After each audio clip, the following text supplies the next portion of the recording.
Hello everybody and welcome to That's Football, with Liverpool confirming Darwin Núñez and Manchester City confirming Erling Haaland. The transfer window is well and truly away, and why teams like mine, Manchester United and Spurs and Arsenal may think, how do we close the gap? The team with the most realistic chance of closing the gap is actually Chelsea, and with new owners, when are Chelsea going to start to put their imprint on this transfer window? Well, it could be sooner rather than later, with Ousmane Dembele expected to join Chelsea. This is coming from Sport in Spain, a very good outlet around Barcelona, effectively saying this is expected to happen. They are the odds on with the bookies to bring Ousmane Dembele, and I suppose it's a deal that I probably haven't put much attention on because I probably haven't put as much attention on Chelsea as I should do. Chelsea last season, Champions League winners, went into the season with Lukaku spending £100 million, and many people felt that maybe Chelsea could compete for the title.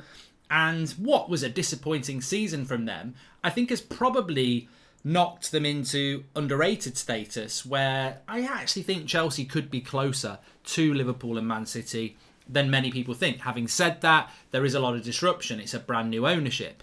There are players leaving the club that are very important players like Rudiger. But let's talk about Ousmane Dembele, because this is looking like it's highly likely. I would say this is now looking like Mane to Bayern. I think it looks like it's going to happen. PSG and Ousmane Dembele was always where I expected him to go. But is it a good deal for Chelsea? 25 years of age now, Ousmane Dembele. He's a player that United tried to get a couple of years ago, to be fair, so I can give quite a lot of insight to this. Look, everyone knows Dembele is a really fantastic talent, but consistency and injury have always been the issue. Now, I never wanted United to go near Dembele because his injury record is horrific. We used to call him in the United stand community Dembelance, because he was always injured, and hamstrings like bread. I don't know why I'm laughing. It's not funny. Hamstring injuries can be very painful. Hamstrings like breadsticks. Why would that make me laugh? Hamstrings like breadsticks. Oh, hamstrings like breadsticks. Oh, hilarious. Oh, get on a stand-up. I don't know why that made me laugh. Apologies.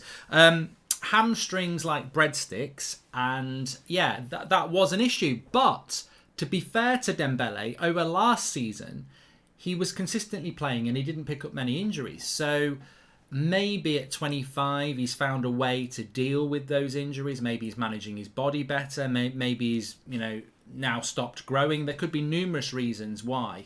I'd be a little bit concerned if I was Chelsea, because Pulisic hasn't worked out consistent. Ziyech hasn't worked out consistent. Werner hasn't worked out consistent. So Hudson-Odoi hasn't worked out consistent.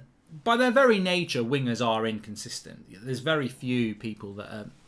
Ronaldo used to play on the wing for United many years ago, ridiculously consistent. Salah plays on the wing, very consistent. Mane's very consistent. So I think Chelsea have always been in search of a wide player that can be consistent. And in Dembele, he probably would be their best winger if they took him to the club. Consistency and injury and adaptation to the Premier League would be the big thing. There's always been rumours around Dembele about staying up until the early hours playing computer games, not having the right diet, not having the right attitude. But I feel that these sort of things can unfairly follow a player around. We had this with Memphis Depay at Manchester United, and I always felt it was a little bit unfair, because there are footballers out there that, on the face of it, come across as, Mr. Perfect, and actually behind the scenes they're far from it. They're out drinking, they're out eating the wrong things, and staying up late. So I think sometimes certain players can get attached with this sort of thing, and whilst there may be elements of truth in it, maybe there is, they're not the only ones doing it, and it's not the reason that they're necessarily not performing. But I think that this is a good move for Chelsea. I know it sort of moves me along from where I probably was a year ago. I suppose the question is, would I take Ousmane Dembele at Manchester United? And I've got to be honest, I don't think it's the right deal for us, but I do think it could be the right deal for Chelsea. And people say, well, why does that make sense? Because it does. End of conversation. Let's move on. No, but it does make sense, because Chelsea are in a different position to Manchester United. Chelsea have won a league title more recently. They've got more stability, which sounds ridiculous considering they've just had to sell their club to somebody else. They've won a Champions League. They win trophies more regularly than Manchester United. Chelsea have got a way of being able to absorb a risk, and if it doesn't work out, they'll remove the risk and they'll change it. It's going to be very interesting to see if Chelsea continue to be that football club. But under Roman Abramovich, if a manager slipped, you're off. If a player came in expensive and didn't work out, you're on the bench and then you get sold, we'll bring someone else in. Chelsea are, I suppose, ruthless. And I've always said this, you've got to be ruthless in the transfer market and you've got to be aggressive. And Chelsea have always been like that. If they get something wrong, they don't dwell on it. They don't say, stay for 3 years and we'll keep trying you out. They get rid of the problem and they'll try something else. And therefore, I think that Ousmane Dembele is perfect for Chelsea and not for United. Because if United bought Ousmane Dembele, we'd probably give him £1 million a week and a 10-year deal. And if he didn't work out, we'd keep him for another 5 years after that. Whereas I think for Chelsea, more stability. The coach is very good. They've got some really good players. And if it doesn't work out, I don't think Chelsea are the sort of club that sits there and goes, boo-hoo, it didn't work out. They'll find a way of selling him for the. And Chelsea are a good selling club as well. So, yeah, I think it's an interesting. I would like to see Ousmane Dembele in the Premier League as well. I think he's a player that really could suit the Premier League. So, yeah, will this be Chelsea's first signing? I don't know. I've been told that Chelsea want Raheem Sterling as well. So, do you get Sterling and Ousmane Dembele, and what does that mean for the likes of Hudson-Odoi and Ziyech? Pulisic, what does that mean for those players?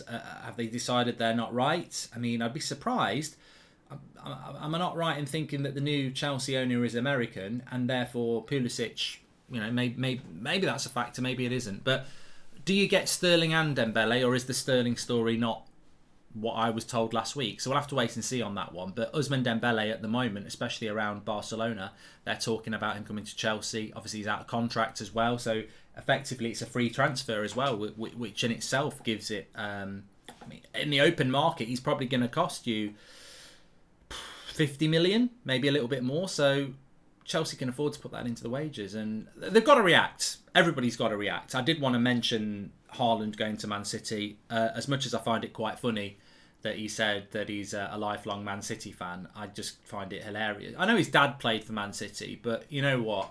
I understand that Roy Keane's never going to be his, idol growing up. But I looked back at when Erling Haaland would have been like 4 or 5, and Man City's team was filled with the greats such as Nicky Weaver and Stephen Ireland and Darius Vassell, and I'm like, I can't imagine. Well, maybe I'm being unfair, but I very much doubt as he grew up to be one of the most exciting strikers in the world, he was checking on the Man City scores. But, you've got to say those things, and he's got a good connection there with his dad. I think he's going to be a very good player, Erling Haaland. I'm not going to disrespect that opinion.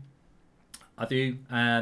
Nunez at Liverpool, I'm probably on a minority here. I think he's going to be a good signing. I've seen enough of him to think that he'll be good. I would have took him at Man United. I know sour grapes and people think that Liverpool are spending a lot of money, but I do think at 22, again, he's a young player that will get better. And what you've got to say about Klopp is that he'll buy a player like Fabinho, who's a good prospect, and turn them into a world-class midfielder. He'll buy a player like Jota, who's a good player at Wolves, and turn them into a top-class player. And I don't see any reason why that won't happen with Nunez. So I think he will be successful. And the challenge is there for the Chelsea. Chelsea are the next big challenger. It's not Man United, it's not Spurs, and it's not Arsenal. We're all trying to get 4th next year. Chelsea should be in the top 4. Now, I'm not going to say that Chelsea couldn't drop out. I thought United would be nailed on 4th last year. We didn't. We didn't get top 4. So Chelsea could drop out, but I think Chelsea are the only ones that can really make a case that they could get closer to Liverpool and Man City. But they're going to need a big summer. The departure of Rudiger and Christensen, maybe Alonso as well. Their defence needs work. Thiago Silva will stay, but he's not getting any younger. So the defence needs work. And Koundé would be a good signing. I believe they'll be looking at others as well. Their midfield needs work. I personally think Declan Rice would be perfect for them. And therefore, a player like Ousmane Dembele becomes very important because he's free. They also need to solve the Lukaku problem as well. So I can see Dembele going to Chelsea. And as I said, I think it could be a good deal for them. Relatively low risk, mainly because of the price, but also because Chelsea absorb risk very well. If it doesn't work out, they don't dwell on it and they'll make a change. Anyway, please smash a like on the video and make sure you subscribe. We're getting really close to 700,000 now, which is a great achievement for the channel. Remember, everyone's welcome on here, doesn't matter who you support. And get your comments in below. What are you thinking about Chelsea's transfer activity? Is Ousmane Dembele a good signing? And what are your thoughts on the way the land lies at the moment, with Liverpool and Man City both making signings before any of the competitors? They're just moving further away. What do Chelsea and everybody else need to do to even get close? Thanks for watching. Smash a like, subscribe, and I'll speak to you soon.